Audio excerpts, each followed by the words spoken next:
이슈 털어주는 남자 김종배입니다.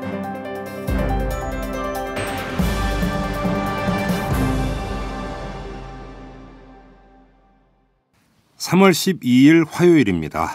애청자 여러분, 저희 이털남이 오늘로 300회째를 맞습니다.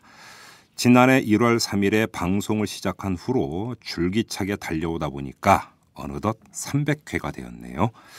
300회가 되었다고 해서 저희가 따로 준비한 건 없습니다. 호들갑 떨 일은 아니라고 봤으니까요. 그래도 아쉬움이 조금은 남아서 작은 변화를 주기로 했습니다. 그동안 애청자 여러분과 트위터 그리고 리뷰를 통해서만 소통을 해왔는데 답답함이 좀 있었죠? 이 리뷰는 접근하기가 좀 어려웠고 트위터는 너무 짧았고요. 그래서 저희 이털남이 시즌2 개시 그리고 300회를 맞아서 페이스북을 열었습니다. 애청자 여러분의 소리를 좀 더 자세히 듣기 위해서 그리고 저희 이털남의 소소한 동정까지 여러분과 공유하기 위해서 마련한 자리입니다. 이털남 페이스북 주소는 www.facebook.com 그리고 /한 다음에 이털남입니다. 이털남은 ETULNAM 다시 한번 말씀을 드리면 ETULNAM입니다.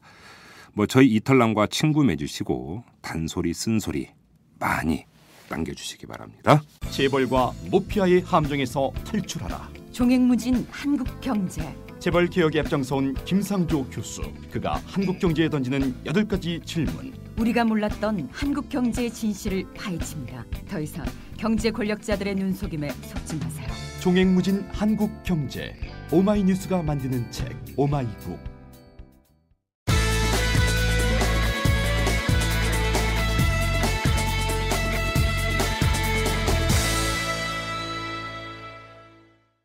어제 국무회의에서 심의 의결된 경범죄처벌법 시행령 개정안이 하루 종일 인터넷과 SNS 공간을 뜨겁게 달궜습니다. 과다 노출에 5만 원의 범칙금을 물리는 내용 등이 포함된 게 알려지면서 일반 시민은 물론이고 일부 연예인까지 나서서 비판과 우려를 쏟아낸 것이죠. 물론 그 비판과 우려의 핵심은 시대착오적이다 이런 건데요.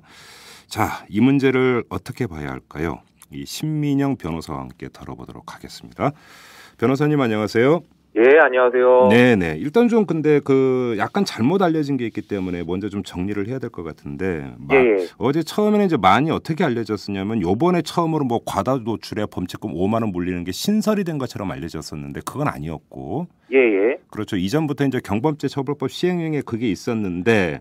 예. 경찰 주장은 오히려 완화한 거다. 그러니까 예. 전에는 최대 구류나 10만 원의 범칙금이었는데 이걸 5만 원으로 낮춘 거고.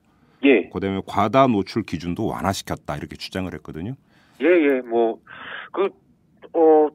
좀 잘못된 내용이 많이 돌아다니는 것 같더라고요. 그렇죠. 실제로 이전부터 쭉 있어왔던 조항이고 또 시행령이라는 거는 국회가 법을 이미 다 만들어 놓고 그렇죠. 정부한테 이렇게 토스를 하는 거랑 비슷합니다. 예. 그래서 정부는 그 국회가 법을 만든 대로 그거를 좀 더 구체화하기 위해서 시행령을 만들 수밖에 없는 거고. 그렇죠. 이미 지난 3월에 국회에서 만들어서 통과가 된 법을 이번에 대통령령으로 좀 더 이렇게 세밀화한 것에 지나지 않습니다. 그러니까 이제 경범죄 처벌법에는 과다 노출은 처벌한다 이렇게만 되어 있는데 그러면 어떻게 처벌할 것이냐 그걸 이제 정하는 게 시행령인데 그거를 좀 완화했다 이제 이런 이야기가 되는 건데.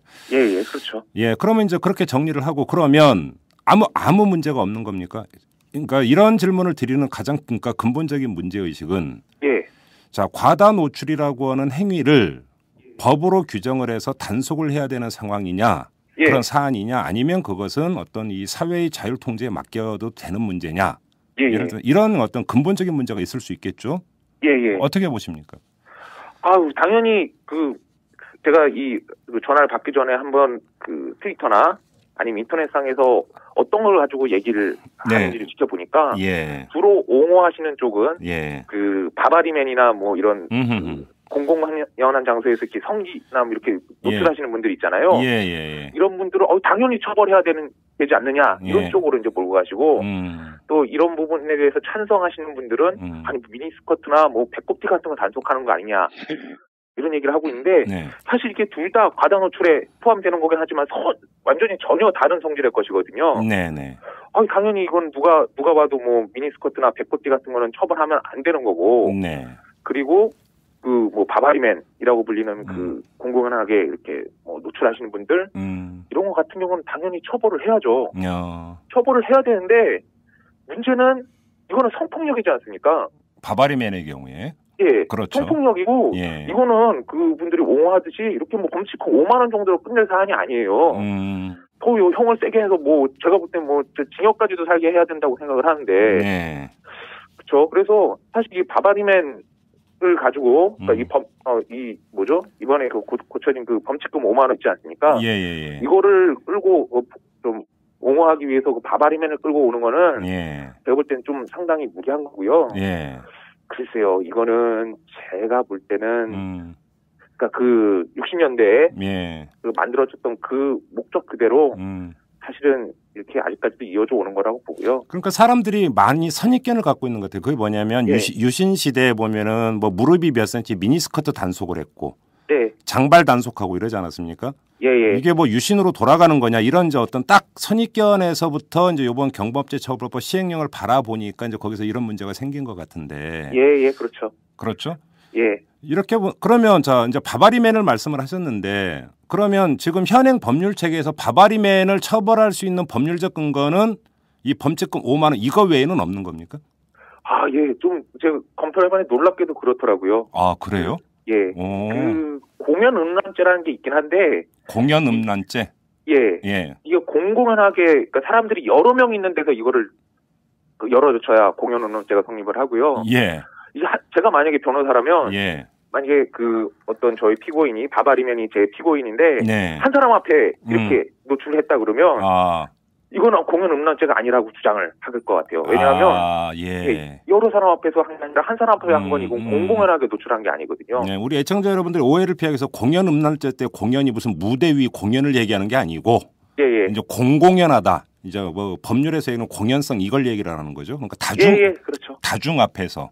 그러니까 했을 때 이제 그게 공연성이 성립이 되는 건데 그러면 그 등굣길이나 여학생이 그러니까 다니는 등굣길 하굣길에서 단 한 여학생만을 대상으로 바바리맨이 그러니까 그런 짓을 해버리면 그거는 공연 음란죄에 성립이 안 되는 거네요? 그렇죠. 실제로 그렇게 될 가능성이 높고요. 제가 금방 말씀드렸듯이 변호사라도 사실 그 부분을 치고 들어갈 것 같아요. 그래요?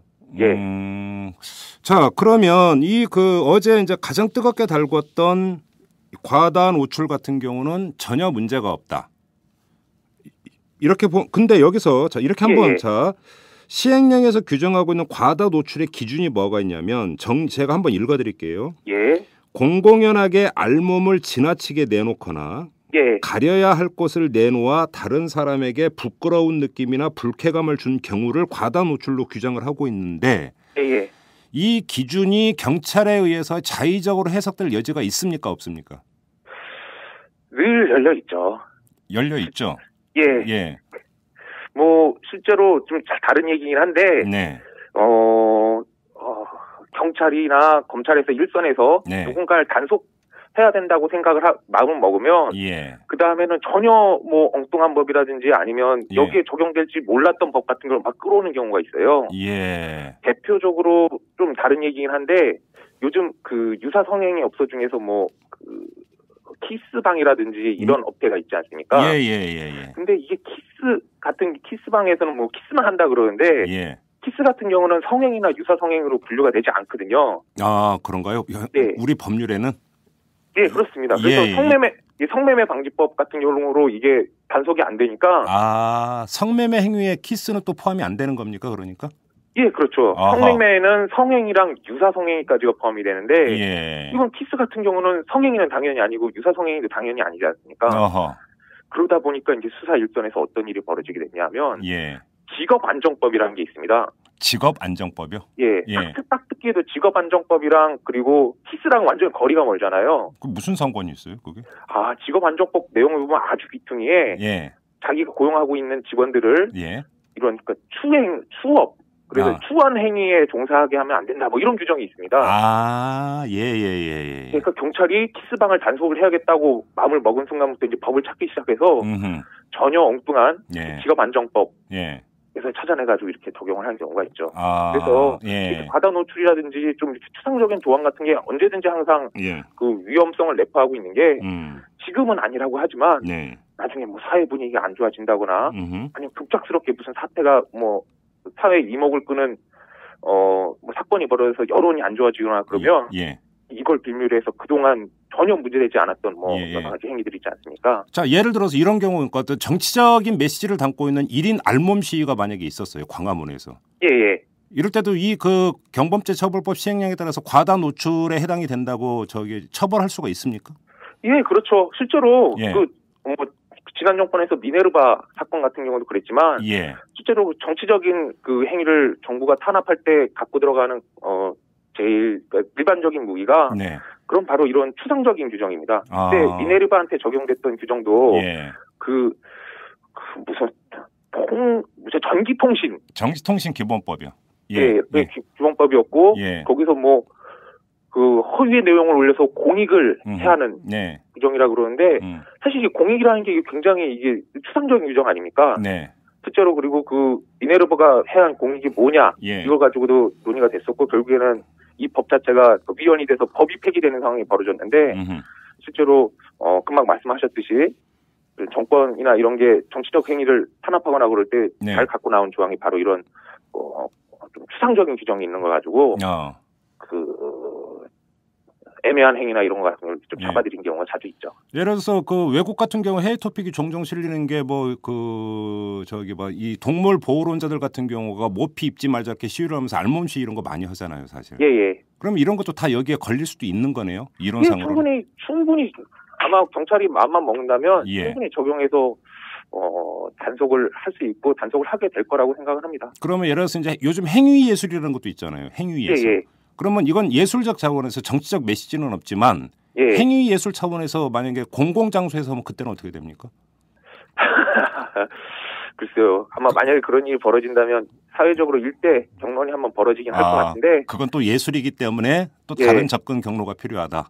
하지만 경찰에서는 일단 이 규정을 뭐 적용하고 들 가능성이 충분하죠. 그러니까 이게 이제 자의적 해석의 여지가 있기 때문에 악용의 소지가 남아있다. 이 점을 좀 확인을 하고 넘어가도록 하고요. 맞습니다. 또 하나 이거는 정반대의 접근법이 필요한 것 같은데 스토킹에 대해서는 8만 원의 범칙금을 부과하는 걸로 되어 있는데 이건 이전에도 한번 논란이 됐습니다. 이게 8만 원의 그 벌금 물려갖고 끝날 사안이냐 스토킹이 피해자 입장에서는 엄청난 정신적 생활적인 고통을 받는데 이건 맞습니다. 다른 법률적 규정을 만들어서 강력히 처벌해야 되는 건데 너무 약하다 이런 지적이 있었어요. 이건 어떻게 보십니까?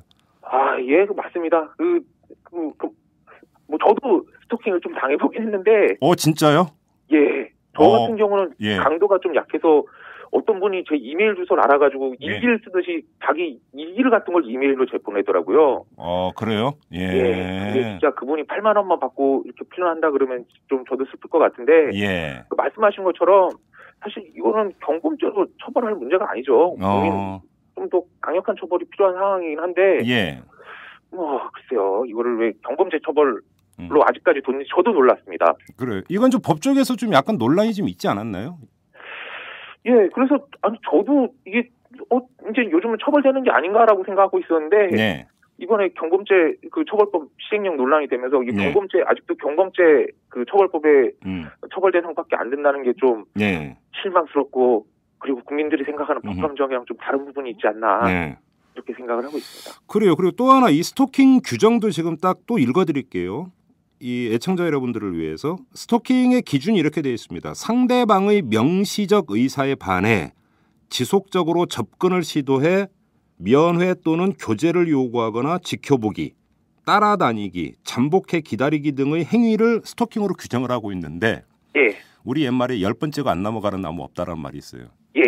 그죠? 한 번 거절당했다고 그냥 돌아설 거냐? 계속 대시해라. 술자리에서 남자들 이런 얘기 많이 하지 않습니까? 그러면 스토킹과 정말 구애는 어떻게 다른 겁니까? 그래서 이제 저희 같은 법률가들이 예. 밥을 먹고 사는 거죠. 아, 그렇습니까? 예, 예. 실제로 이렇게 모든 법 규정이 이렇게 사회생활에서 명확하게 예. 이렇게 뭐 규정이 된다면 얼마나 좋겠습니까만은 네. 저도 이거는 사건이 벌어져 봐야 알겠네요. 실제로 그렇죠. 경찰들은 구애 행위를 예. 그러니까 보통의 구애 행위를 만약 신고가 들어온다면 네. 스토킹이라고 잡아 넣을 것이고 예. 또 우리 만약에 잡혀오신다면 의뢰인이 되실 분들 같은 경우는 이게 무슨 스토킹이냐 구애 행위냐 예. 이렇게 주장을 하시게 될 것 같고 그래서 경찰과 그분이 싸우시게 되면 예. 저희 같은 변호사가 이제 중간에 근데 뭐 사실 애매합니다. 애매하고 예. 그리고 애매하기 때문에 앞으로 좀 그 사이에서 어떻게 이걸 보느냐에 따라서 좀 문제가 생길 것 같아요. 그렇죠. 근데 뭐 사실 이 스토킹이냐 정상적인 구애냐는 받아들이는 사람이 가장 중요한 거 아닌가요? 그 상대방, 그 상대방이 가장 중요한 상대방이 어떤 걸 느끼느냐, 고통을 느끼느냐 거기서 아니냐 이게 좀 중요한 문제 아닌가요? 그렇죠. 그러니까 이게 좀 거듭 말씀드리면 굉장히 중요한 문제고 네. 실제로 이런 그 상대방이 느끼는 고통이라든지 아니면 이런 것들을 좀 더 논의를 해갖고 법령 안에 냈어야 되는데 네. 좀 이 스토킹에 대해서도 명확히 정의가 안 된 느낌이 있고 그리고 이거를 경범죄 수준으로 범칙금 수준으로 처벌한다는 게 이게 좀 그렇죠. 이거는 좀 제가 이건 정반대로 경범죄 처벌법 시행령에서 그러니까 8만 원. 근데 정말로 스토킹이면 거의 이거는 뭐랄까 정신병 단계로 넘어갔다고도 볼 수가 있다. 이제 뭐 피해자들이 이렇게 아주 하소연을 하는데 그게 8만 원 무서워서 스토킹을 안 한다? 이거는 사실은 좀 난센스죠 보면은. 현실적으로 보면. 그리고 또 하나의 문제가 이게 지금 별로 이게 공론화가 안 되고 있는데 경범죄 처벌법 시행령에 보면은 지문 채취를 불응하면 또 범칙금 5만 원을 물리게 되어 있습니다. 예, 맞습니다. 이건 어떻게 봐야 됩니까?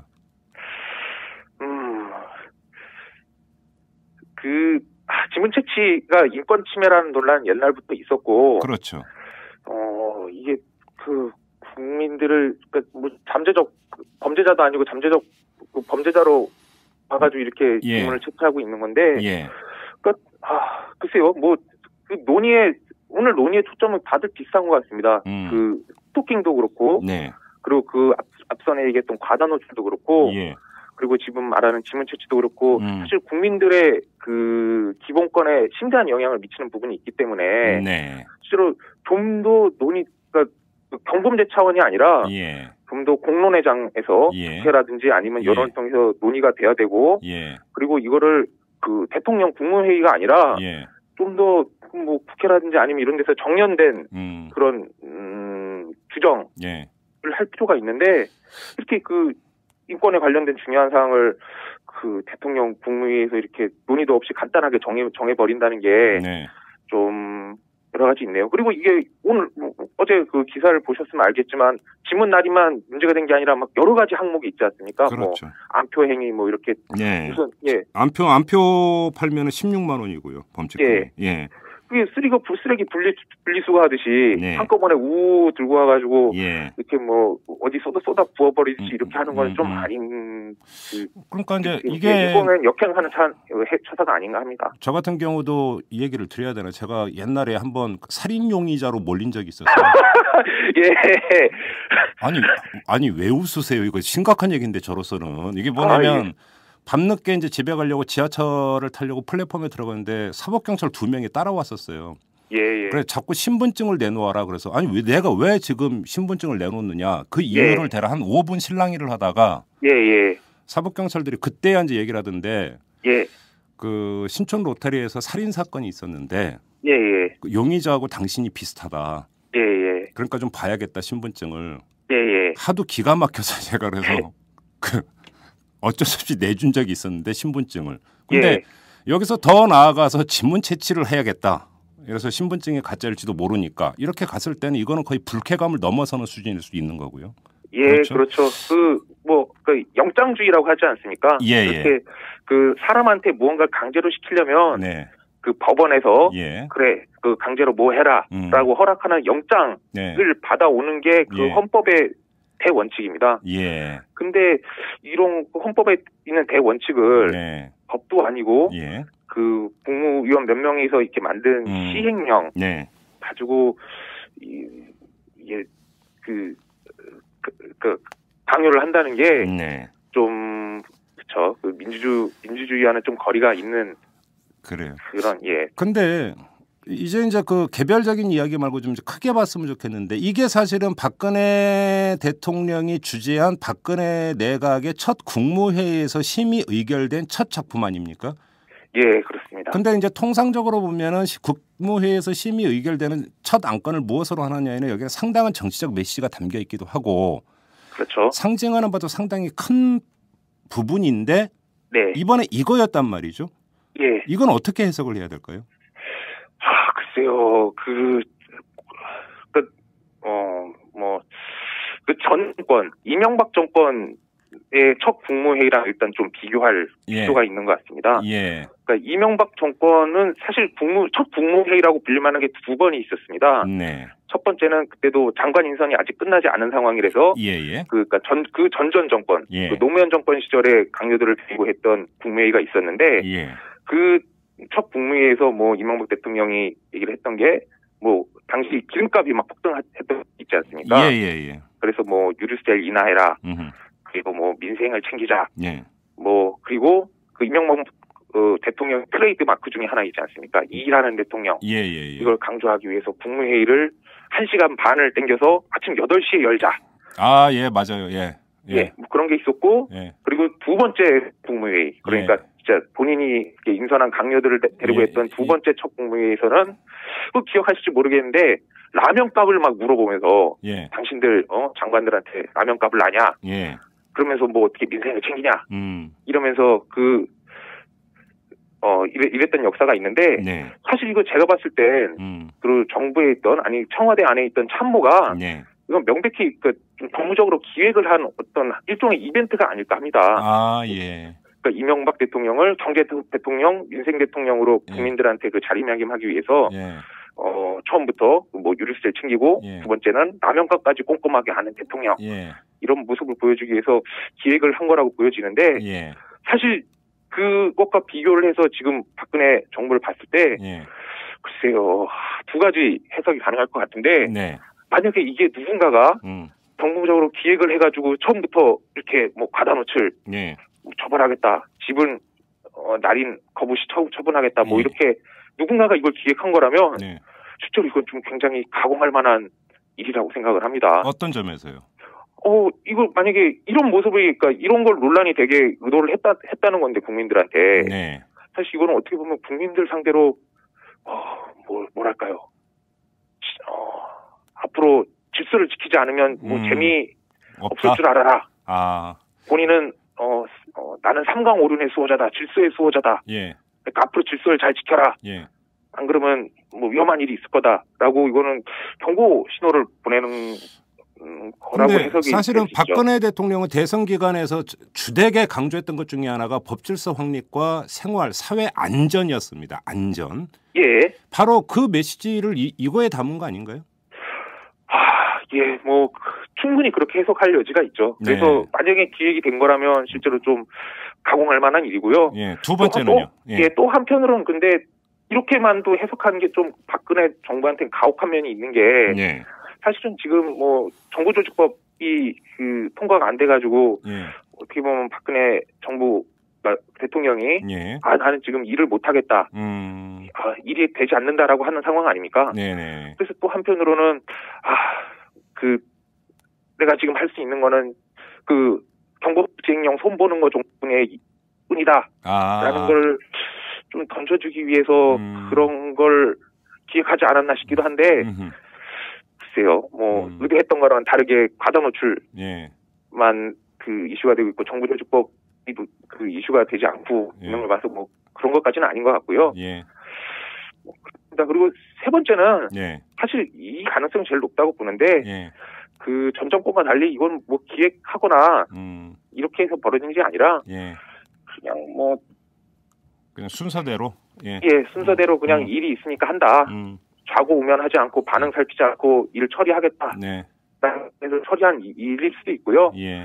뭐 그렇다면 그걸 그렇게 나쁘게 볼 것은 있나 그런 생각을 하고 있습니다. 알겠습니다. 자, 이제 마무리를 해야 될 것 같은데 어제 이제 그 논란이 됐던 것은 경범죄 처벌법 시행령 중에서 바뀐 것만 이제 그쭉 얘기가 됐었으니까 예. 경범죄 처벌법에서 이게 경범죄다라고 규정하는 다른 것들은 이제 별로 이제 논란이 안 된 것 아니었습니까? 예. 좀 궁금한 게 있는데 이제 경범죄 노상방뇨, 예. 고성방가 이런 것도 있죠, 지금도. 예, 있습니다. 지금도 있죠? 예, 알겠습니다. 마무리하겠습니다. 고맙습니다. 예, 고맙습니다. 네. 숨어있는 이면의 진실을 털어드립니다. 이슈 털어주는 남자 김종배입니다.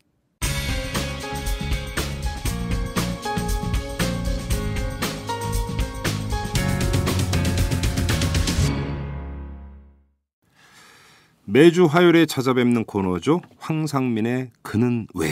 자, 오늘 탐구할 대상은 북한의 김정은입니다. 지금 남북 관계가 지금 가파르게 대결 국면으로 치닫고 있는데 그래서 다시 주목받고 있는 사람이 바로 이 김정은인데요. 뭐 김정은만이 아닙니다. 김정은을 떠받드는 북한 주민들, 이들도 사실 탐구 대상입니다. TV 화면을 통해서 전해지는 모습을 보면 김정은은 무슨 교주 같고 북한 주민들은 광신도 같아 보이는데 이들은 도대체 왜 이러는 걸까요? 한번 속 시원히 풀어줄 황상민 연세대 교수 모셨습니다. 자, 교수님 한 주간 잘 지내셨습니까? 네, 안녕하세요. 반응이 상당히 좋았습니다. 첫 반응이. 그렇나요? 네, 뭐 감사합니다. 아주 폭발적이었습니다. 네. 상당히 인기남이세요. 이제 보니까. 아, 모르셨어요? 꽉 저렇게 받는단 말이에요, 그냥. 주로 20대가 좋아하는 것 같습니까? 30대가 좋아하는 것 같습니까? 중장년층이 좋아하는 것 같습니까? 교수님 자평을 한번 해보십시오. 상당히 어려운 질문인데 저는 세대 불문하고요. 저를 보면서 삶의 희망을 느낀다 하시는 분들이 대부분 저를 좋아하시는 것 같아요.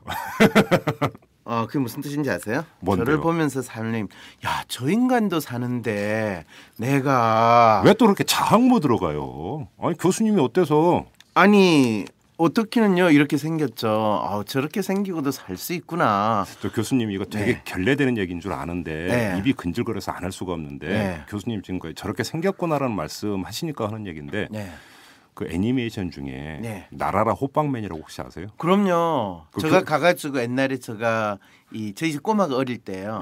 일본에 출장을 간 일인데 저희 집 꼬마가 아빠 일본 가면 꼭 호빵맨을 사다 줘요 이러는 거예요. 그때 호빵맨 많아. 한국에서 인기가 있었거든요. 그래서 일본에 가가지고 이제 그 아이들 장난감 파는 데 가가지고 호빵맨 달라고 그랬더니 모르잖아요. 그래서 호빵맨 그러니까 뭐 그게 뭐냐고 묻대요. 일본식 이름이 있어야 되는 거죠. 그렇죠. 그래서 저를 이렇게 생긴 사람. 손가락으로 이제 교수님 얼굴을 나하고 가리치면서. 비슷한 사람. 그랬더니 의사소통이 되는가요? 그럼요. 이런 거. 앙빵만 이러는 거예요. 진짜 닮았어요. 그래요? 그런 얘기 많이 들으셨죠? 아니요. 넘어가겠습니다. 이물을 깨물어야지. 자, 한번 이 질문부터 드려보도록 하겠습니다. 북한 주민들 말이죠. 김정은을 정말 진심으로 추앙하고 있는 걸까요? 그럼요. 단언하실 수 있습니까? 그 질문은 마치 그 대한민국에 있는 남한 국민들은 박근혜 대통령을 진심으로 추앙하고 있습니까? 이 질문하고 똑같은 거예요. 그럼 우리는 뭐라고 그래요? 좋아하는 사람은 좋아한다고 당연히 하죠. 그렇죠. 북한도 진심으로 추앙하고 좋아하는 사람은 좋아하고요. 안 그런 사람은 안 그럴 거예요. 단지 이야기를 안 할 뿐이죠. 물론 그렇겠죠. 그러면 그 좋아하는 것이 근데 이게 중요한 것이 뭐냐면 우리 국민들이 박근혜 대통령을 지지하는 차원도 거기에 감정을 듬뿍 담아서 정말 막 열렬히 박수치고 막 환호하고 얼굴이 상기되고 이 정도는 아니잖아요. 물론 그런 사람도 있긴 있지만. 그렇죠. 그런 사람도 있어요. 앞에만 서면 감동에 겨워서 눈물 흘리는 분도 있고요. 그냥 덤덤하게 누군가 이런 사람도 있고요. 다르죠. 북한의 경우에 앞에서 감동의 눈물을 흘리는 사람을 우리는 TV를 통해서 봤을 뿐이에요. 그렇죠. 그거를 잘 확인하셔야 돼요.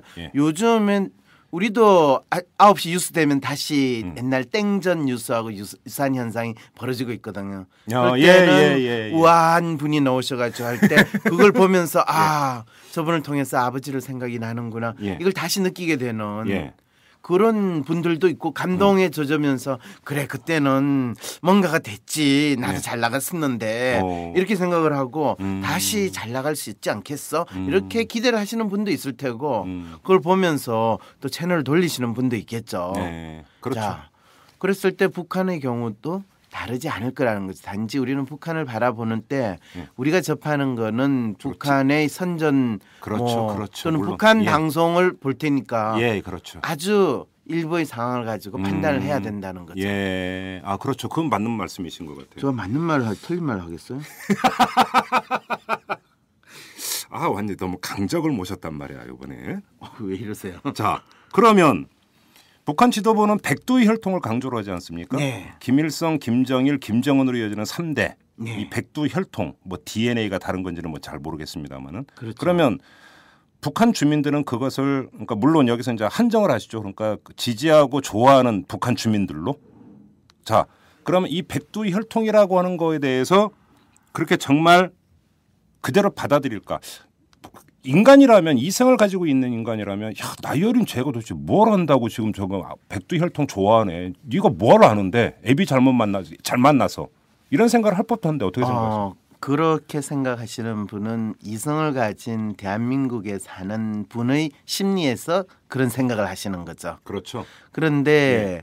북한에 사는 사람들은 예. 대한민국과는 다른 사회에 살고 있어요. 그 다른 사회는 가장 대표적으로 생각할 수 있는 사회가 마치 조선시대와 같아. 그렇죠. 고려시대와 같아. 예. 왕조 체제와 같은 사회에 사는 사람들한테 예. 이성을 이야기하는 것은 예. 그거는 상당히 적절하지 않은 오호. 지적이죠. 그러면 그 임금님입니까 김정은은? 그렇죠. 어린 임금님입니까? 그렇죠. 아, 그 저기 그 선왕이 이제 그때 그 수령이라고 그랬죠. 우리의 그렇지. 지도자. 선왕이 붕어하셔서 그럼요. 이른 나이에 이제 그 용상에 오르신 어린 임금님 이런 그렇죠. 겁니까? 그런데 이런 나이도 아니죠. 이미 결혼도 했고 하긴 뭐. 자식까지도 낳았다고 하니까 예. 충분히 어른이 됐죠. 그리고 보통 뭐 어른이 됐다는 건 우리가 20세 정도면 이미 어른이 되고도 한 10년은 지난 사람이기 때문에 네. 어리다라고 표현하는 거는 예. 상당히 김정은에 대해서 유감이 있으신 이 남쪽에 계시는 분들 특히 남쪽의 지도자분들이 가지고 있는 네. 사고고 예. 북한에 있는 사람들은 예. 어리다고 생각하지 않죠. 아 그래요. 근데 자 그러면 그 우리 사회를 기준으로 한번 여쭤볼게요. 우리 사회는 그러니까 정보가 많이 유통이 되고 이 지도자의 리더십론도 많이 유통이 되고 이러지 않습니까? 그렇죠. 그러면서 이게 원래 그러네 이제 또 사회적 논쟁도 벌어지고 거기서 정치적 어떤 호불호도 이제 갈리고 이렇게 되지 않습니까? 그런데 북한은 극도로 통제된 사회다. 그렇죠. 이런 상태에서 그러니까 정보가 단절된 상태에서는 그러면 그런 성향은 더 강화되는 겁니까? 일반적으로? 상당히 쉬운 거를 어렵게 질문하시네요. 그 질문을 좀 다시 쉽게 한번 이야기를 해주시죠. 그러면 북한과 같이 세뇌된 겁니까? 세뇌된 거냐? 제가 태어날 때부터 네. 만일 우리가 지도자로 또는 수령으로 모시는 분이 거의 왕과 같은 존재예요. 네. 그리고 그분이 돌아가셨어요. 네. 그리고 제가 이제 어른이 됐을 때 그분이 돌아갔어요. 네. 그럴 때 막 온 주위에 있는 사람들이 다 울고 난리를 쳤어요. 그런데 그분의 아들이 또 지도자로 등극을 했어요. 네. 그럼 내 마음속에는 내가 대를 이어 충성하리라 이 생각이 들겠어요. 아니면 저 자식은 왜 지 아버지 잘 만나가지고 지금 왕노릇을 하는 거야 이 생각이 들겠어. 어느 게 정상적인 일반적인 인간의 행태일까요? 일반화는 못 시키겠고 저를 기준으로 해보면 저는 후자죠. 아버지는 아버지고 아들은 아들이죠. 예, 이런 생각을 가졌으면 아마 북한에서 이런 생각을 가졌으면 기본적으로 학교조차 제대로 못 다녔을 거고요. 어떤 누구의 목적에 의해서 인위적으로 어떤 사람들의 생각이나 행동 방식을 만들어낸다라고 할 때 우리는 세뇌라고 이야기를 해요. 그렇죠. 그런데 마치 물속에 살고 있는 물고기는 자기가 물속에 사는 걸 세뇌당했다. 우리는 이렇게 이야기할 수 있나요? 아니죠. 그냥 그 자체가 세상이라고 생각을 하는 거죠. 그렇죠. 네. 북한 사람들의 경우에는 실제로 북한에 사는 것 자체가 자기가 사는 세상이에요. 이 부분을 우리도 사실은 남한에 사는 것 자체가 우리가 남한이라고 표현하면 또 남쪽 나라 뭐 이거 했다고 또 공격할까 보냐. 사실 북한을 이야기할 때 대비해서 남한이라고 이야기하는 의미로 받아들여야지. 저는 대한민국을 사랑해요. 그리고 대한민국의 정통성을 믿어요. 제가 이 방송 놓으면서 안 그래도 엉뚱한 인간들한테 자빨 교수라는 소리를 듣고 제가 진짜 거의 멘붕 상태에 갔었어요. 아니 대한민국에서 황상민이 자빨이면 대체 예. 자빨이 아닌 인간 나봐 이러고 싶었어요. 네. 그럼 박정희 대통령은 자빨 할아버지가 되는 거예요. 그런데 이 우리 자빨 우빨 이런 거로 가지고 촌스럽게 인간을 구분하면 안 됩니다. 네. 근데 중요한 건 뭐냐면 북한에서 살았던 사람의 경우에는 북한 사회를 떠나서 북한을 보지 못하는 사람 이렇게 항상 생각해야 돼요. 북한 사회를 떠나서 북한 사회를 보게 되면 그렇죠. 이제 북한에 대해서 뭐라고 이야기를 할 수가 있어요. 그렇죠. 왜냐하면 비교의 대상이 있기 때문에. 그런데 북한에서 태어나가지고 계속 자란 경우에는 북한 사회를 덩질 정도로 북한 사회와 상당히 큰 문제를 일으키지 않는 한은 북한 사회가 그 사람에게서는 세상의 전부예요. 그리고 그 세상 전부에서 이 가장 숭배하는 대상이 누구냐라고 했을 때는 김일성, 김정일 그리고 김정은으로 이어지는 그 가족은 우리에게 있어서 구세주와 같은 의미를 가지고 있어요. 그러면 여기서 한번 유신 시대에 말이죠. 유신 시대도 극심한 정보 통제가 있었습니다. 그다음에 국가 원수 모독죄라는 것도 있었죠. 대통령 하면 잡혀갔어요. 그러면 박정희 시대에 박정희 당시 대통령을 막 존경하고 숭상하고 했던 것도 지금 북한에서 나타나고 있는 현상의 그 작동 원리와 거의 같다 이렇게 보면 되는 겁니까? 그렇죠. 제가 대답을 하면서도 또 이게 어디 또 터집 잡힐까 생각이 약간은 이게 참 무서운 이 검열이에요. 자기 검열. 그렇죠. 제일 무서운 게 자기 검열이에요. 그래서 이 어떤 사상이라기보다는 사고를 하는 사람에게 있어서 통제하는 가장 좋은 방법은 이 자기 검열을 하도록 뒤통수 한 대 딱 때려주는 건데 제가 이 자기 검열에 벌써 들어가지 않나 이 생각이 드는데 빨리 여기서 잊어버려야 돼요. 근데 그 부분에 대해서 참 제가 몇 년 전에 이런 연구를 해봤어요. 이 북한 사람들은 김일성을 어떻게 생각하고 있을까? 북한 사람들이 생각하는 김일성에 대한 심리. 그런데 제가 북한에 가가지고 북한 사람들 만나고 인터뷰하고 그 사람들이 심리를 조사할 수 없잖아요. 그렇죠. 그럼 어떻게 해야 되겠어요? 어떻게 해야 돼요? 그때는 조사 방법이 어떻게 됩니까? 그럴 때는요. 북한에서 북한을 등지고 남한으로 내려와 사는 탈북자들. 그렇죠. 요즘에는 그걸 이주민이라고 그러나요? 세터민이라고 그러죠. 세터민들을 대상으로 일단 연구를 한번 해봐야 되겠다. 그리고 그뿐만 아니라 이 남한에 있는 사람들은 또 김일성을 어떻게 생각하는가. 그렇게 연구를 하면 이 북한에서 김일성에 대해서 어떻게 생각하는가에 대한 모습을 찾아낼 수 있을 거라고 봤어요. 그럴 때 재미있는 건요. 북한 사람들이 김일성에 대해서 인식하는 거는 두 가지의 모습으로 뚜렷이 구분된다는 걸 확인했어요. 어떻게요? 하나는 차마 언급하지 못하는 대상. 차마 언급하지 못한다라는 거는 그러면 그건 극도의 존경심 때문입니까? 아니면 극도의 공포감 때문입니까? 차마 언급하지 못한다. 그렇죠. 차마 언급하지 못할 때는 존경심은 언급해요. 공포감 때문입니까? 약간의 두려운 대상이라는 거죠. 그렇지만 그 두려움의 속성이 뭔지에 대해서는 잘 몰라요. 그랬을 때 우리가 박정희 대통령 독재 시절 운운하고 유신할 때 많은 국민들의 마음속에는 유신에 대해서 차마 언급하지는 못했지만은 참 그것을 나름대로 어떻게 생각했다 이런 이야기들 많잖아요. 무슨 말씀인지 그걸 꼭 말로 해야 되니? 그냥 다 통하잖아. 그렇죠. 그래서 그 다음에 이신점심이 나왔잖아요. 그런 심리가 하나가 있고. 그렇죠. 그 다음에는 구국의 화신. 이 두 가지 모습 속에서 나타나는데 차마 언급하지 못하는 대상이라고 생각하는 그걸 좀 더 세부적으로 제가 심리적으로 구분을 해봤어요. 그랬더니 두려운 존재다. 다도의 대상이다. 다도. 과거에 우리가 살았던 환경이지 않았는가. 그 환경 속에서 있었던 어떤 존재였을 뿐이다. 그 다음에 그냥 정치적 존재다. 이게 상당히 재밌는 표현이죠. 이 각각이 사람들이 특히 이 세터민들이 김일성에 대해서 생각하는 각기 다른 단편의 모습이에요. 네. 그러니까 이분들은 남한에 내려와서 있으면서도 김일성에 대해서는 나쁜 이야기를 가능하면 안 하려고 해요. 안 하려고 해요. 뭐 김정일에 대해서는 반응이 그래 김정일 죽일 놈이야라고 하는 사람조차도 네. 김일성에 대해서는 그거는 언급하기 참 힘든데 또는 거기에는 그쪽 상황에서 어쩔 수가 없었죠. 뭐 이렇게 돼요. 그와 동시에 또 일부의 사람들의 마음속에서는 구국의 화신이라고 생각하는 것도 남아있어요. 이거는 새터민의 마음을 그대로 반영하기보다는 아마 남한으로 넘어오기 전에 있는 그분들의 무의식 속에 있는 마음이라고 해서 저는 북한에 지금 현재 살고 있는 사람들의 마음이라고 해석을 했어요. 그런데 이제 그분들이 생각하는 이 김일성에 대한 생각은 영원한 아이콘이다. 그 다음에 불사의 영웅이다. 역사적 현실로서 인정해야 되는 인물이다. 그리고 북한 그 자체이다. 동일시해버리는 거예요? 그렇죠. 근데 놀라운 거는요. 이 현상을 남한에서 우리의 박정희 대통령을 어떻게 보느냐 하는 심리로 대처를 시키니까요. 거의 똑같아요? 네. 그러니까 예를 들어서 그러니까 이런 거죠. 그러니까 그 유신 독재를 했다. 공포 정치를 했다.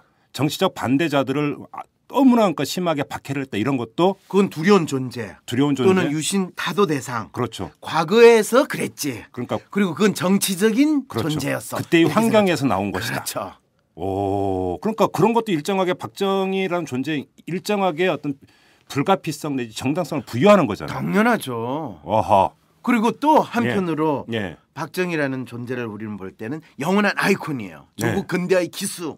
그렇죠. 그다음에 불사 영혼. 이미 그분은 가셨으나 그분의 영예를 모시고 우리는 제2의 한강의 기적과 제2의 유신을 이룰 마음의 준비가 되어 있습니다. 명령만 내리소서. 뭐 이렇게 되는 거죠. 이건 제가 그렇다는 게 아니에요. 그래요? 그다음에 이제 뭐 현실은 인정해야지. 대통령을 우리는 뽑았으니까 대통령이잖아. 그리고 대통령인데 감히 네가 무슨 소리를 거기에 하는가. 그 다음에 뭐 대한민국이 그런데 어떡해. 대한민국이 그래도 잘 되잖아. 뭐 대한민국이 대통령 혼자서 돼. 그래도 지난번 뭐 MB 대통령도 있었는데 뭐 이제 이렇게 되는 거죠.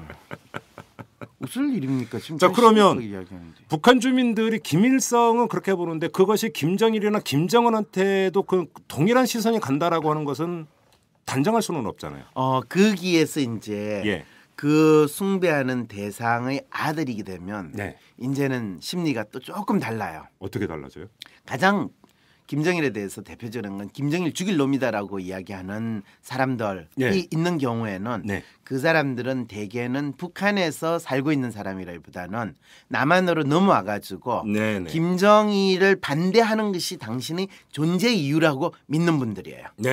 그거는 이제 남한에서 상당히 북한에 대해서 정치적으로 반대를 하면서 다시 반공투사의 모습을 보이시는 분들이죠. 그러니까 세타민들은 거의 대부분이 김일성 사후 김정일 체제에서 탈북을 하신 분들이니까. 그렇죠. 그래서 이제 제가 그 심리를 또 쫙 분석하니까 아주 재밌는 현상이 나오는 게 또 일본의 분들은 뭐라고 그러냐면요. 아니 그게 김정일이 나빴어보다는 그 주위에서 모시는 놈들이 김정일을 보자는 놈들이 김정일을 제대로 모자를 못해서 그런가. 또 그렇게 가요? 그럼요. 그러니까 김일성에 대해서 가져왔던 생각이 일정하게 아직도 김정일 단계에서 남아있는 거네요. 결국. 그럼요.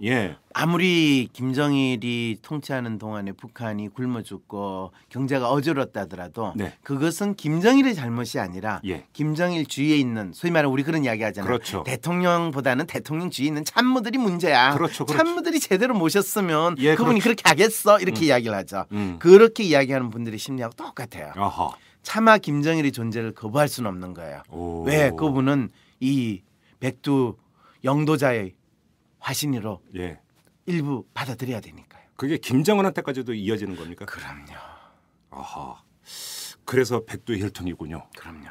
자 그런데 우리 보도를 보면은 북한 주민들 내에서도 그 VTR 이런 것들도 많이 보급이 되고 남한 드라마라든지 남한 노래라든지 이런 것들도 이제 많이 몰래 숨어서 보고 듣는다. 그렇죠. 이런 보도가 많이 나오거든요. 그럼요. 자, 만약에 이런 현상, 이런 어떤 그 환경에 노출되고 적응한 사람이라면 그렇죠. 생각이 달라질 수 있는 겁니까? 어떤 생각이 달라질까요?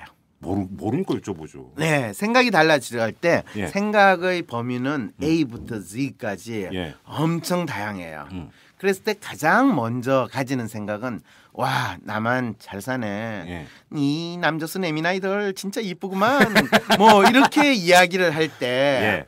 아, 그러면 내가 지금 이 남조선으로 가가지고 내가 저 에미나이들하고 같이 놀겠어. 이렇게 생각을 할까요? 아니면 이 북한도 남조선처럼 만들어야 되니까 지금 북한을 지배하는 저 김정은 저를 그냥 엎어버려?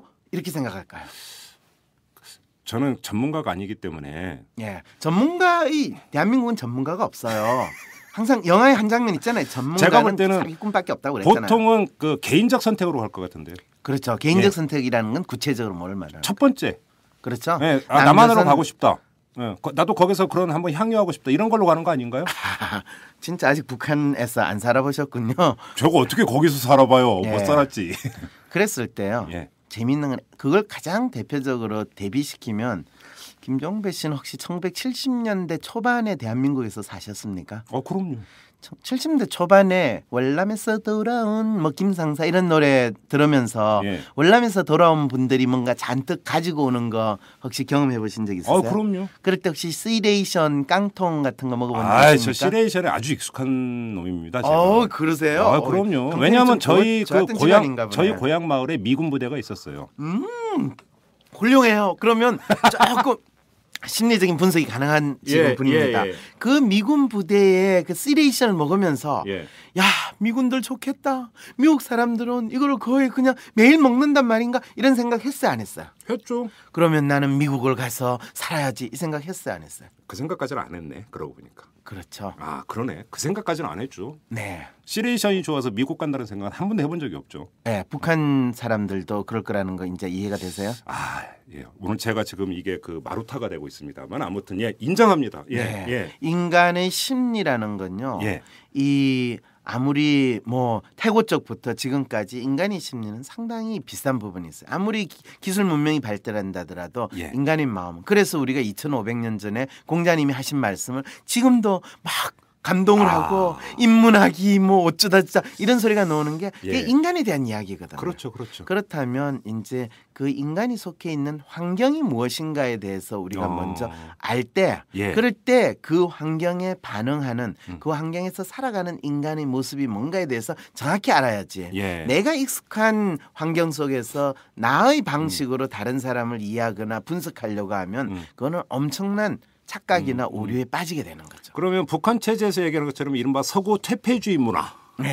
그러니까 그들이 얘기하는. 그렇죠. 그런데 노출이 된다고 한다면 자기가 그러니까 살고 있는 북한 사회나 북한 체제에 대해서 문제의식을 갖게 된다는 것입니까? 아니죠. 그러면요. 문제의식을 가지기보다는 단지 다른 것에 대한 동경, 호기심을 충족시킨다는 거죠. 그렇습니까? 우리가 뭐 요 근래 뭐 이 쇼카트, 뭐 미니스카트 그걸 다시 단속하는 거 아니냐 뭐 이런 소리들이 막 나오는 것 같은데 좀 전에 짚었습니다. 경범죄 처벌법. 그래요? 그랬을 때 그러면 70년대 미니스카트를 입고 다니는 그 사람들은 그때 유신 시대의 독재에 항거하는 그 마음으로 미니스카트를 입었나요? 그건 아닐걸요? 아니죠. 제일 먼저 입은 게 윤복희 씨로 지금 알려져 있지 않습니까? 윤복희 씨가 뭐 이 독재 정권 물러가라 뭐 그거 한다고 뭐 지금 미니스커트 입고 김포공항에 내렸어요? 그거 아니죠. 아니죠. 미국에 가서 보니까 그 미니스커트를 입으면 좀 남들한테 더 눈에 띄고 멋있어 보이는 것 같으니까. 그러면 예를 들어서 이런 문화가 북한에 유입된다고 해서 그것이 북한의 체제나 김정은이나 이런 쪽으로 바로 이어가지는 않는다. 그렇죠. 의식이. 네. 그런데 그거는 있죠. 현재 자기들이 살고 있는 세상과는 다른 세상이 있고 그 세상에 대한 막연한 동경. 마치 또 다른 현실의 삶이 공공하고 힘들다고 느낄 때 우리가 유토피아를 상상하는 네. 그런 심리적인 현상이 일어나기 시작을 하죠. 그랬을 그래. 때는 이제 에이씨 뭐 이러면서 내가 여기서 말고 그러면 다른 데 기회를 한번 찾아봐. 예. 이런 생각을 하면서 이제 중국으로 도망칠 생각도 하고 남한으로도 혹시 한번 가볼까 이런 생각을 하게 되죠. 그건 마치 옛날에 우리가 먹고 살기 힘들 때 이민이라도 가볼까. 그러니까 최종적으로는 저 개인적으로 어떻게 한번 옮겨볼까 이런 걸로는 가지만 북한 지도부가 문제가 있고 북한 정체가 잘못됐고 이렇게까지 바로 연결되는 건 아니다. 사실은 1차적으로는 그런 일이 거의 일어나지 않습니다. 예. 그거는 또 어떤 현상에서 제가 그걸 확인하게 됐냐면요. 예. 뭐 여러 가지 현상들이 있는데 북한 자체만 가지고 이야기를 하면 이 부분은 사실 제가 설명을 혹시 하면 오해의 소지가 약간 있을 거라는 생각도 약간 드는데 이런 질문을 항상 던질 수 있어요. 옛날에 60년대, 70년대 우리나라가 못 살을 때 미국으로 이민 가신 분들 참 많죠. 그렇죠. 그럴 때 그분들이 미국에서 나름대로 정착해서 열심히 살아가지고 이제 웬만큼 먹고 살만할 때 그분들은 한국으로 다시 돌아오고 싶을까요? 아니면 미국에 계속 있고 싶을까요? 역 이민이 늘어난다면서요. 무슨 말인지 아시겠죠? 예. 그 말은 그분들이 이민 갔을 때는 지긋지긋하고 내가 두 번 다시 거기에 살고 싶지 않아 생각을 하는데 네. 미국에서 좀 살만해지면 예. 내가 이 돈 버는 거 가지고 한국 가면 어떨까 이 생각도 하고 그래서 한국에서 빌딩도 사고 하는 그런 일이 벌어져요. 왜? 미국에서 아무리 살아봤자 1.5세 뭐 심지어는 2세가 되더라도 너는 뭔가 이 사회에서 그렇게 비주류다 그래도 뭐 주류가 되신 분들조차도 뭔가 그렇죠. 내가 이 사회에 살면서 진짜 이 사회가 내 거야 라는 느낌을 조금은 덜 느끼는 부분이 있어요. 그럴 때 뿌리를 찾아서 연어가 자기가 태어났던 이 강물 찾아가는 그 심리가 나타나기 시작을 해요. 근데 그와 비슷하게 사실은 세터민들의 심리를 쫙 탐색을 하니까 저는 사실 처음에는 착각을 했어요. 이 세터민들은 여기에 남한에서 내려와가지고 북한과 엄청나게 다른 경제적인 사이 그리고 여기에서는 북한에 비해서 엄청난 기회가 있을 거니까 야 너무 좋다. 그리고 여기는 다 같은 또 한민족의 자손들이니까 올림픽서 같은 말도 쓰니까 이분들은 여기서 이제 진짜 뿌리를 박고 살겠구나 이렇게 생각을 했어요. 근데 놀랍게도 이분의 마음속에는 여기서 돈을 벌면 다시 북한으로 가서 내가 두고 온 이 가족이나 친척들을 내가 그거 하면서 살아야 되겠다라는 마음이 깔려 있다라는 거를 확인하고 나서 너무 놀랐어요. 근데 그게 놀랄 일이 아니라 뭐 미국에 이민 간 사람도 들어오는 그 심리하고 뭐가 다르냐고 생각하니까 이해가 되는 거예요. 이것이 우리는 남한과 북한이라는 것을 마치 이 부산에서 살다가 광주로 이사가고 광주에 살다가 대구로 이사가는 이런 정도로 생각을 하고 있었는데 그게 아니라 마치 다른 나라로 내가 이주를 하고 여기에서 기회를 찾아가지고 돈 좀 벌면 원래 고향으로 돌아간다. 이 심리와 유사한 현상이 있구나 라는 걸 알게 됐죠. 그래요.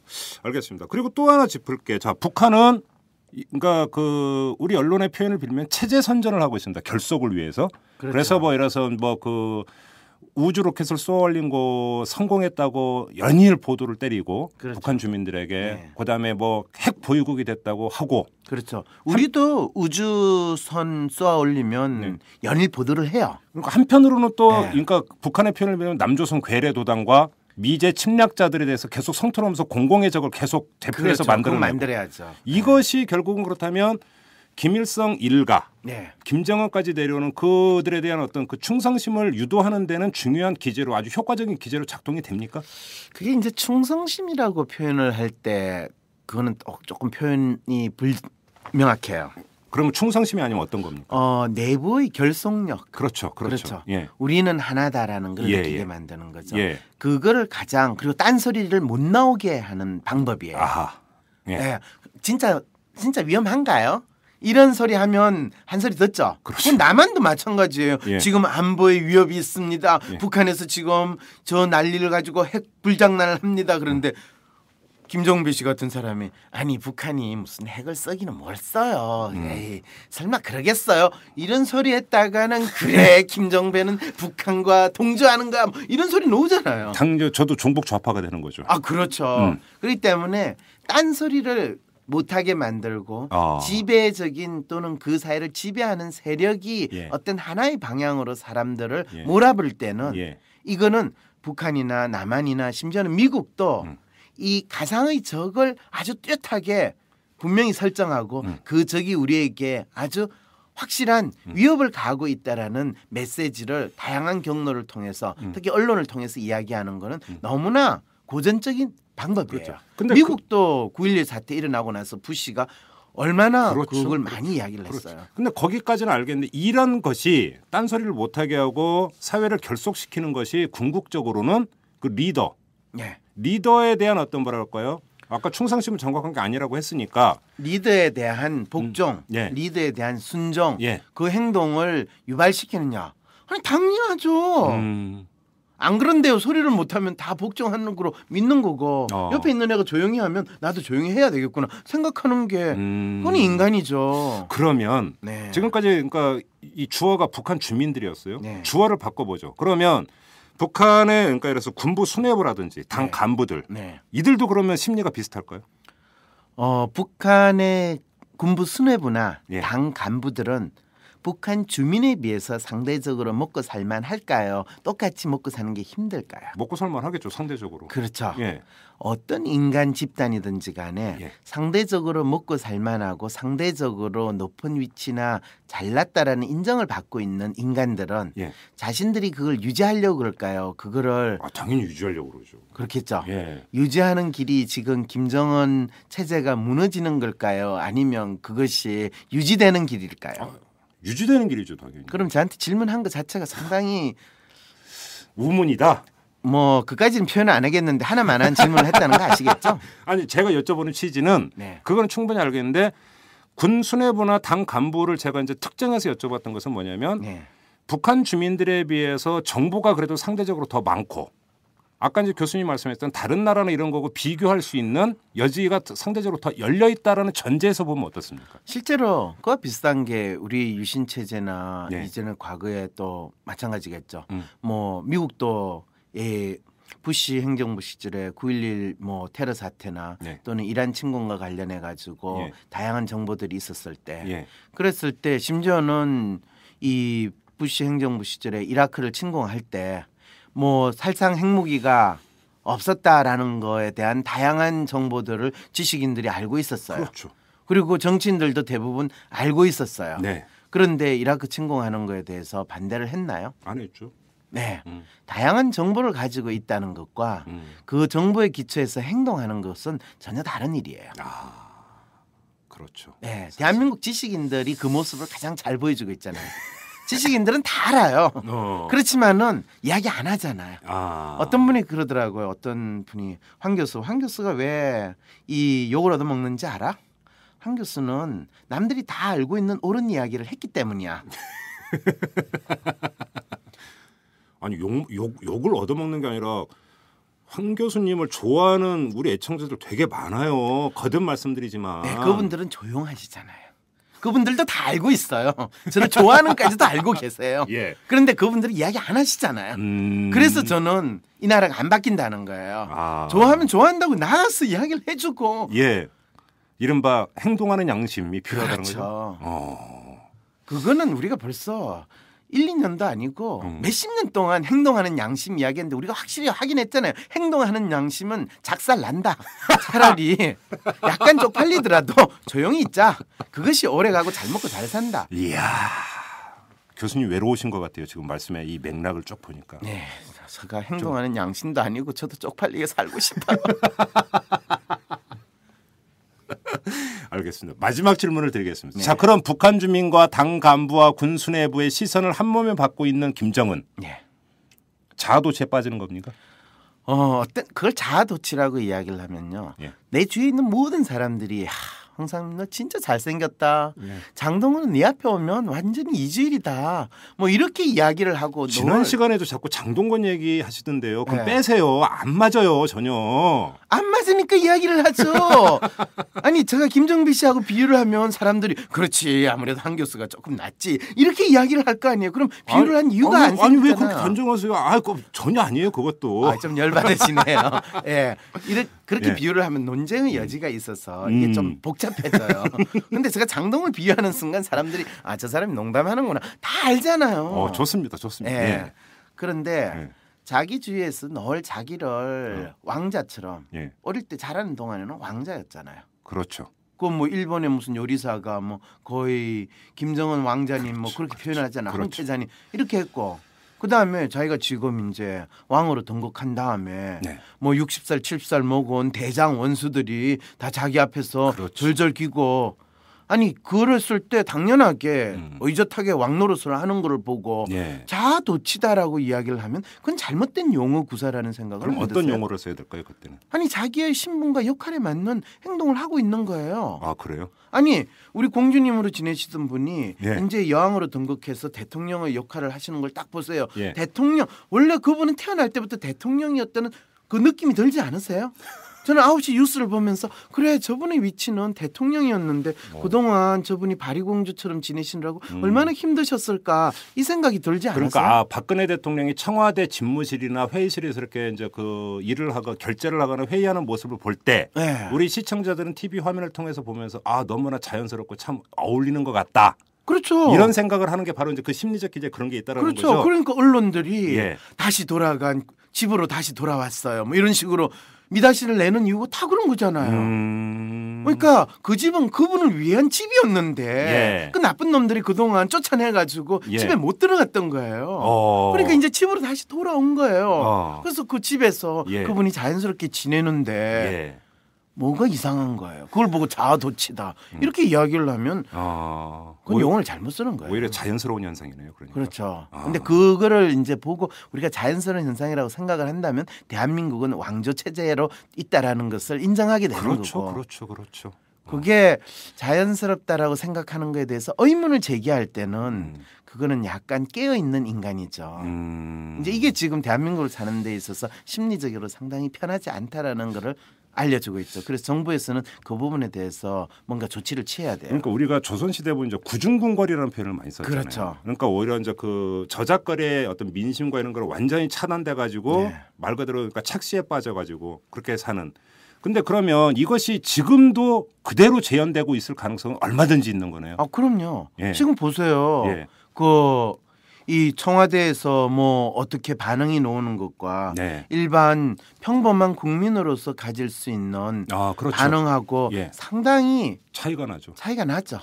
그거는 북한 주민들이 어떻게 생각하든지 간에 김정은이가 이 북한 주민들이든 당 간부들한테 생각하고 이야기하는 거 그 차이하고 마찬가지죠. 그렇죠. 그러니까 뭐 그 아버지 김정일, 아들 김정은 뭐 그러니까 껄핏하면 시찰 나가잖아요. 그렇죠. 현장 시찰. 근데 그 현장 시찰이라는 게 정말 여론과 민심을 듣는 자리가 아니라 내가 전국 방방곡곡에서 자신을 추앙하는 모습을 확인하러 가는 자리. 그렇죠. 어이 훌륭하세요. 이제 정확하게 보셨네요. 그래서 이 연평도 사건을 일으켰던 그 뭐 포대 거기 섬에 딱 갔을 때 그 쪽배 타고 김정은이가 딱 서 있는 모습을 보세요. 거의 뭐 두만강을 건너서 독립운동을 하는 김정일의 모습을 연상하게 만드는 그런 장면 있잖아요. 그리고 주위에 있는 병사들이 막 환호하잖아요. 그게 50년 전, 100년 전에 어떤 이 왕과 같은 인물 지도자를 갖다 대도 전혀 이상하지 않거든요. 그 모습은 우리가 선거할 때 특정한 분이 딱 나서갈 때 구름같이 사람이 몰려가지고 막 악수하고 난리를 치는 그 모습하고 특별하게 다르지 않다는 거예요. 참 그런 거 보면 옛날에 왕들이 봉건 시대의 왕들이 진짜로 백성들의 그러니까 그 소리에 귀를 열고 선정을 펼친다라는 것은 참으로 어려운 일이었군요. 그럴 때 이상적인 기대와 믿음이라고 그러죠. 그렇네요. 제가 어릴 때 이제 역사책 보면서 이제 간신이라고 나오잖아요. 꼭 그럼 저 왕은 바본가 왜 간신한테 휘둘릴까 이런 생각을 어릴 때 한 적이 있었어요. 이해를 못해서. 근데 지금 이해가 될 것 같아요. 되죠. 그리고 실제로는요. 예. 이 왕주위에 있는 인간들은 다 간신이에요. 그리고요. 예. 그 사람들 안에 못 낀 사람들, 예. 다 밀려간 사람들이 그 왕과 주위에 있는 신하들을 이야기할 때 간신이라고 이야기해야지 본인의 상황에 대해서 어느 정도 마음이 편하지. 예, 그렇죠. 간신은 자기를 간신이라고 절대 생각 안 하죠. 그렇죠. 그러니까 자기가 왕 주위에 있을 때 이 간신배들이 무리들이 왕의 뭐 총기를 흐린다라고 이야기를 해요. 아니면 자기가 밀려나가지고 기왕을 가 있을 때 왕이시여 간신배들을 멀리 하소서 그런 글을 써요. 언제 때 그 글을 써요 주로? 밀렸을 때죠. 그렇죠. 그렇죠. 그 말은 지가 왕에서 멀어졌다라는 거를 그렇죠. 그렇게 표현하고 있는 거지. 그러니까 결국 간신과 충신의 차이도 결과가 결국은 얘기해 주는 거네요. 과정이 얘기하는 게 아니에요. 훌륭하시네요. 예. 마지막에 그렇게 멋있게 정리를 하네요. 그래서 이 역사라는 것은 항상 결과로 가지고 이 많은 인간들이 자신의 상황을 합리화하거나 그럴듯한 이야기를 만드는 게 이제 역사가 되는 거죠. 알겠습니다. 자, 오늘도 아주 그러니까 재밌게 잘 풀고. 근데 부탁이 하나 있어요, 교수님. 저한테 반문은 조금만 줄여주세요. 왜냐하면 제 밑바닥이 너무 드러나잖아요. 아니에요. 지금 아주 잘하시고 계세요. 그리고 처음에는 사실 더듬했는데 끝부분 정리하시는 거에서 놀라운 순발력이 나오는데 저 감탄했어요. 학습 효과가 좀 있죠? 그럼요. 학습 효과 수행이 아니라 학습을 아주 잘하시는 분 같아요. 여기서 이제 더 이상 얘기하지 마시고 끝내겠습니다. 네, 끝내세요. 고맙습니다. 네, 안녕히 계세요. 네. 안녕하세요. 오마이뉴스 대표 오연호입니다. 오늘 방송 잘 들으셨나요? 오마이뉴스는 10만인 클럽 회원 여러분의 후원으로 이탈남을 제작하고 있습니다. 오마이TV의 대선 올레도 10만인 클럽 덕분이었습니다. 이탈남과 오마이TV 더 열심히 하겠습니다. 여러분이 제작자입니다. 월 10,000원에 참여 10만인 클럽 회원이 되어 주십시오. 오마이뉴스 첫 화면에서 직접 가입하시거나 02-733-5505 내선 274번으로 전화 주시면 담당 직원이 안내해 드립니다. 지금 7,500명입니다. 함께해 주십시오. 감사합니다.